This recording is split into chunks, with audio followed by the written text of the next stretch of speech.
सीखने की प्रक्रिया को जारी रखते हुए आज के सेशन में एक नई शुरुआत करते हैं और आज हम लोग एक पैटर्न को सीखेंगे। ठीक है कि एक डीप एनालिसिस किसी भी इंडेक्स का या प्राइस का अगले सेशन में बैठने से पहले एक ट्रेड प्लान की कल के लिए क्या क्या कोशिश की जा सकती है और हम कोई भी ट्रेड प्लान पहले से प्री प्लान ट्रेड्स कैसे प्लान करते हैं कि कल मार्केट ओपन होगा तो आपको क्या ट्रेड करना है और क्या नहीं।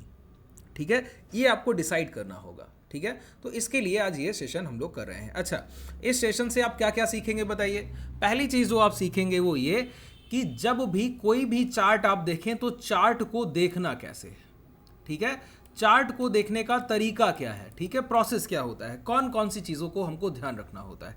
एक प्राइस मैं इंडेक्स दिखाऊंगा, बाकी इंडेक्सेस और प्राइजेस को आप खुद से जाकर ट्रेड प्लान अपने कर सकते हैं। ठीक है, चलिए आज पहले हम लोग देखेंगे बैंक निफ्टी के इंडेक्स को।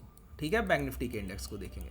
अच्छा, प्राइस को देखने की सबसे ज़रूरी प्रक्रिया क्या है, जो पहला पॉइंट होता है सभी को ध्यान होना चाहिए, top to bottom approach. Top to bottom approach में हम लोग क्या करते हैं बताइए। टॉप टू बॉटम अप्रोच में हम लोग प्राइस के बड़े टाइम फ्रेम को पहले देखते हैं और फिर छोटे टाइम फ्रेम को देखते हैं, एक बात। दूसरा, प्रीवियस फॉर्मेशन को पहले देखते हैं और रिसेंट फॉर्मेशन को उसके बाद, और ट्रस्ट करते हैं रिसेंट फॉर्मेशन पर। प्राइस में जो पिछला सेटअप बना है उसको देखते हैं और रिसेंट फॉर्मेशन को देखते हैं और बिलीव करते हैं रिसेंट फॉर्मेशन पर। अभी जो प्राइस का स्ट्रक्चर है उस पर हम लोग बिलीव करेंगे, पिछला जो प्राइस का स्ट्रक्चर है उस पर कोई भरोसा नहीं करेंगे, क्योंकि कहा जाता है बाजार में क्या, ट्रेड विद ट्रेंड। ट्रेंड क्या है, जो बाजार में अभी मोमेंटम चल रहा है, अभी बायर सेलर एक्टिव है, उसके बिहाफ पर जो मोमेंटम आ रहा है उसको हमको ट्रेड करना होता है। ठीक है, तो देखिए अभी अगर हम लोग बैंक निफ्टी के प्राइस से जुड़े तो सबसे पहले टॉप टू बॉटम अप्रोच में बढ़े तो वीकली टाइम फ्रेम हमको सबसे पहले देखना होगा। अच्छा, वीकली टाइम फ्रेम जब आप देखेंगे तो आपको सबसे पहले मैंने आपको आरएसआई देखना बताया है। ठीक है, रिलेटिव स्ट्रेंथ इंडेक्स। कोई पूछे कि आरएसआई को अगर हम बिना टूल का इस्तेमाल किए देखना चाहें तो उसका तरीका क्या है, मोमेंटम का फेड होना देख लीजिए। मोमेंटम का फेड होना कैसे देखते हैं बताइए।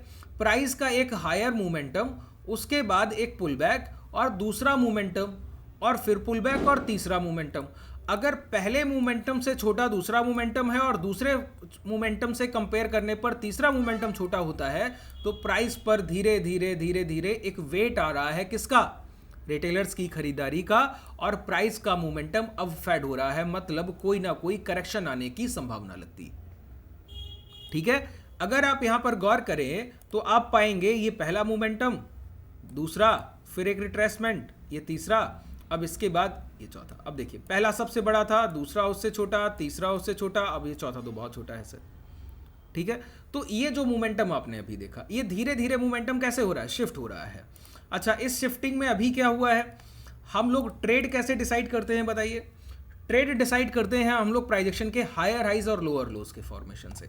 अभी हम लोग वीकली टाइम फ्रेम पर हायर हाइज के फॉर्मेशन पे हैं कि लास्ट स्विंग लो सेफ रखते हुए प्राइस आगे बढ़ता है। यहां पर एक बार लास्ट स्विंग लो ब्रेक हुआ, प्राइस दोबारा जोन के अंदर आ गया, हाई ब्रेक हुआ, प्राइस दोबारा जोन के अंदर आ गया। तो जब हाई ब्रेक हो जाए और जोन के अंदर प्राइस आ जाए, लो ब्रेक हो जाए, प्राइस जोन के अंदर आ जाए, तो उसको हम कहते हैं एक सप्लाई और डिमांड एरिया। तो अभी अगर देखा जाए तो प्राइस में हमारे लिए वीकली टाइम फ्रेम पर सप्लाई एरिया है 48,800 और डिमांड एरिया है 41,900, मतलब कि 42,000 के आसपास के लेवल्स। ठीक है, तो ये एक जोन है, बड़ा जोन मार्केट में ट्रेंड के लिए। लेकिन हम लोग इंट्राडे ट्रेडर हैं या स्विंग करते हैं, 1 से 2 दिन पोजीशन को होल्ड रखते हैं। तो टॉप टाइम फ्रेम देख लिया, अब हमको बॉटम की तरफ बढ़ना है। बॉटम की तरफ बढ़ने का मतलब क्या है कि प्राइस ने एक हाई लगाए हैं, हाई लगाने के बाद अचानक से लो की तरफ आया और लो आने में प्राइस जब दोबारा हाई की तरफ बढ़ रहा था तो प्रीवियस स्विंग हाई ब्रेक नहीं कर पाया, उसके पहले लास्ट कैंडल का डोजी बनाकर और उसके लो ब्रेक कर रहा है, जो कि एक प्रीवियस कैंडल का इनसाइड डोजी फॉर्मेशन है। इनसाइड डोजी फॉर्मेशन समझते हैं कि एक बॉडी साइज कैंडल के अंदर एक डोजी फॉर्मेशन हो जाए तो अगला ट्रेंड फर्दर क्या होगा, इस डोजी के हाई लो मार्क करते हैं।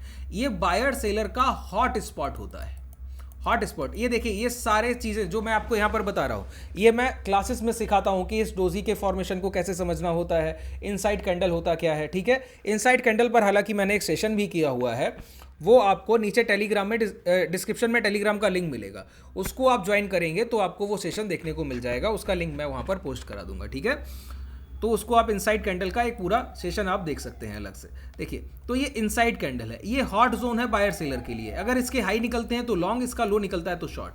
आज हमने इसके लो ब्रेकडाउन होते हुए देखे, ठीक है। तो देखिए मैं एक बात बोलता हूँ प्राइस में, सर प्राइस धीरे धीरे महीन होता है। प्राइस महीन होने का मतलब क्या है, पहले हमने बड़ी पिक्चर देखी ना, फिर हम लोगों ने और छोटी पिक्चर देखी, फिर अब हम लोग इस जोन के अंदर क्या मोमेंटम बनेंगे उस पर आ गए।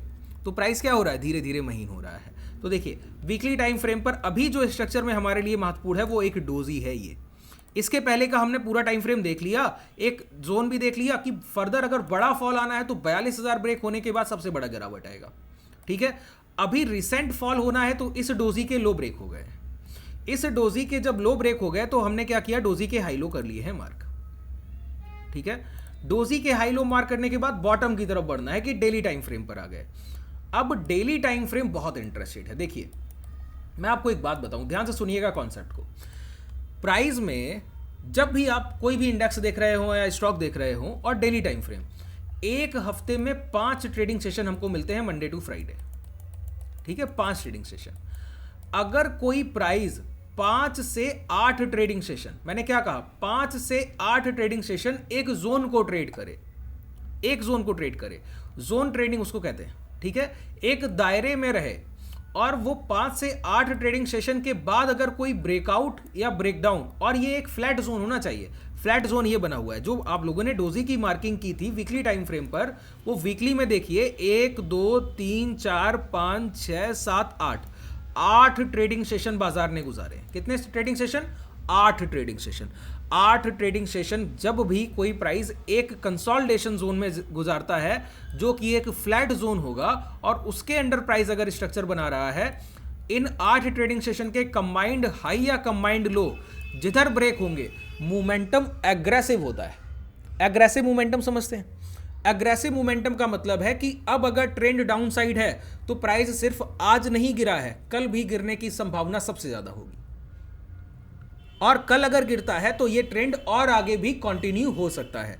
अच्छा कल प्राइस, अब हम लोग यहां पर क्या हुआ बताइए, ये 8 ट्रेडिंग सेशन प्राइस रेंज में रहा और रेंज में रहने के बाद ब्रेकडाउन कर दिया है। इस ब्रेकडाउन का हमको वैलिडेशन करना है। अच्छा ब्रेकआउट और ब्रेकडाउन का वैलिडेशन कैसे करते हैं, अगर कोई रेजिस्टेंस लाइन है, एक कैंडल से ये इस तरीके से ब्रेक हो गया, इस कैंडल के जब हाई निकलेंगे तब अब हम लोग लॉन्ग करेंगे, उसके पहले नहीं। इसी तरीके से आज अभी क्या हुआ है, इस कैंडल से ये ब्रेकडाउन हुआ है, कंफर्मेशन नहीं हुआ है, अभी सिर्फ ब्रेकडाउन हुआ है। देखिए यहां पर मैं मार्क कर दूं इसको, ये देखिए अब ये क्या हुआ है, इस कैंडल ने ये लो ब्रेक किए, आज के लो कल के सेशन में जब भी ब्रेक होंगे तब यहां पर आप शॉर्ट्स की पोजीशन लेंगे, ठीक है। तो अभी हमारा बैंक निफ्टी में अगला फर्दर मोमेंटम क्या बन रहा है, शॉर्ट के लिए बन रहा है। जब तक प्राइस आज के हाई के ऊपर दोबारा लौट कर नहीं आता है तब तक हम लोग मात्र शॉर्ट सेलिंग के माइंडसेट से बाजार में बैठेंगे। अच्छा एक सडन डाउनफॉल कब मिलेगा, जब इस कैंडल का, ये कैंडल जो है, इस कैंडल के लो ब्रेक होंगे 45,585। अच्छा कोई भी सपोर्ट या रेजिस्टेंस लेवल 500 के मल्टीपल स्ट्राइक प्राइस पर मिला करे बैंक निफ्टी के लिए, जैसे 46,900 आपको लगे कि रेजिस्टेंस एरिया है और उसके पास का 500 का गुणनफल, 500 का मल्टीपल स्ट्राइक प्राइस क्या है, 47,000। तो अगर कभी प्राइस 47,000 को ब्रेक करेगा तब मोमेंटम होगा, 46,900 के बाद बड़ा मोमेंटम नहीं होगा। इसी तरीके से 45,585 एक सपोर्ट लेवल है, तो 45,585 के बाद बड़ी गिरावट नहीं होगी, 45,500 ब्रेक होने के बाद बड़ा डाउनफॉल होगा। तो कल के सेशन में जब 45,500 ब्रेक होगा तो सडन इंटेंस आपको एक एग्रेसिव डाउनवर्ड्स मोमेंटम मिल सकता है, पहली चीज। दूसरी चीज, ये जो एक अगर मॉर्निंग में कोई एग्जीक्यूशन करने का मौका मिलेगा शॉर्ट सेलिंग के लिए, तो क्या मौका मिलेगा बताइए, इन कैंडल्स के लो मार्क कर लीजिए, ये 8 ट्रेडिंग सेशन के, और फिर छोटे टाइम फ्रेम पर धीरे धीरे हम लोग शिफ्ट करते हैं ना सर। कल कहीं भी आपको सेल ऑन राइज का मौका मिले, सेल ऑन राइज मतलब प्राइस नीचे खुले या ऊपर खुले और फिर वहां से टर्न अराउंड हो, रिवर्सल हो, वहां पर अगर आप शॉर्ट सेलिंग करेंगे वो सबसे बेहतर अपॉर्चुनिटी है। ये जो गिरावट अगर होती है तो इसमें सेल ऑन राइज सबसे बेहतर अपॉर्चुनिटी होगी शॉर्ट सेलिंग के लिए। अच्छा कब हमको शॉर्ट्स को देखना बंद कर देना होगा, कि कब हम लोग ये डिसाइड कर लेंगे कि अब मार्केट में फर्दर डाउन साइड मूवमेंट हमको नहीं देखना है, जब प्राइस दोबारा लौट कर 46,400, ये लेवल जो है, ये लेवल 46,365, 46,400 के अंदर 2 घंटे की 2 कॉन्जिक्यूटिव क्लोजिंग दे देगा, तब हम लोग शॉर्ट करने की कोशिश बंद कर देंगे और दोबारा से मार्केट एक कंसोलिडेशन जोन में चला जाएगा, तब हम लोग अगले मोमेंटम का वेट करेंगे। ठीक है, ये हम लोगों ने एक टॉप टू बॉटम अप्रोच से, एक सिंपल अप्रोच से प्राइस एक्शन का एक डिटेल एनालिसिस कर लिया। इसके लिए ना तो हमको बहुत इंडिकेटर्स की जरूरत पड़ी है, एक सिंपल प्राइस एक्शन से हम लोगों ने डिसाइड कर लिया कि आगे क्या होगा। अच्छा, जब भी मोमेंटम देख रहे होते हैं तो एक चीज और गौर करनी होती है कि एक प्राइस लो टू हाई जितना चला है, अगर उसका 61% काट दिया गया, 60% से ज्यादा, तो समझिए अब गिरावट बहुत तेज होगी, ट्रेंड पूरी तरीके से कट चुका है। यहां पर फिबोनाची को लगाकर अगर आप देखें तो बॉटम ये है और टॉप ये है। अभी हम लोगों ने 0.5 के लेवल को ब्रेक डाउन किया है। कल कभी भी जब 45,500, 685 ये लेवल जब ब्रेक होंगे, प्राइस यहां से रिटेस्ट करने जाएगा, दोबारा में जब ये लो ब्रेक करेगा तो समझ लीजिएगा शॉर्ट सेलिंग आएगी। अगला टारगेट 45,200, अगला टारगेट फिर 44,600। इस तरीके से आपको मोमेंटम देखना होगा। ठीक है, इन सारी चीजों से अगर आप हमारे ट्रेडर, जैसे आज हमारे ट्रेडर ऊपर से शॉर्ट सेलिंग की पोजीशन होल्ड कर गए। मॉर्निंग में हम लोगों ने पोजीशन बनाया था लगभग 1:30-2 बजे के आसपास, नहीं सॉरी 12:30-1 के आसपास पोजीशन लिया था, वहां से उसको हम लोग होल्ड कर रहे हैं शॉर्ट सेलिंग की पोजीशन को, और होल्ड करके भी गए हैं उसी शॉर्ट सेलिंग की पोजीशन को। अगर वो पोजीशन आपको देखना, 48,200 का कॉल ऑप्शन शॉर्ट किया है, 13 मार्च की एक्सपायरी, कुछ लोगों ने 48,000 सेल किया है, किसी ने 47,800 सेल किया है। जैसा ट्रेडर का प्राइस एक्शन था, जैसा उनका मानना था, वैसा उन लोगों ने पोजीशन को बनाया हुआ है। ठीक है, आप लोग उस पोजीशन को क्रॉस चेक करना चाहे तो नीचे डिस्क्रिप्शन में टेलीग्राम का लिंक है, उसको ज्वाइन करके आप देख सकते हैं। वहां पर उस पोजीशन का स्क्रीनशॉट आपको टाइम के साथ मिल जाएगा कि किस समय वो पोजीशन हमारे ट्रेडर्स को दिया गया है। चलिए, आज के लिए पर्याप्त है। शुभ रात्रि, धन्यवाद। कोई भी डाउट रहेगा वो कमेंट सेक्शन में बताइएगा।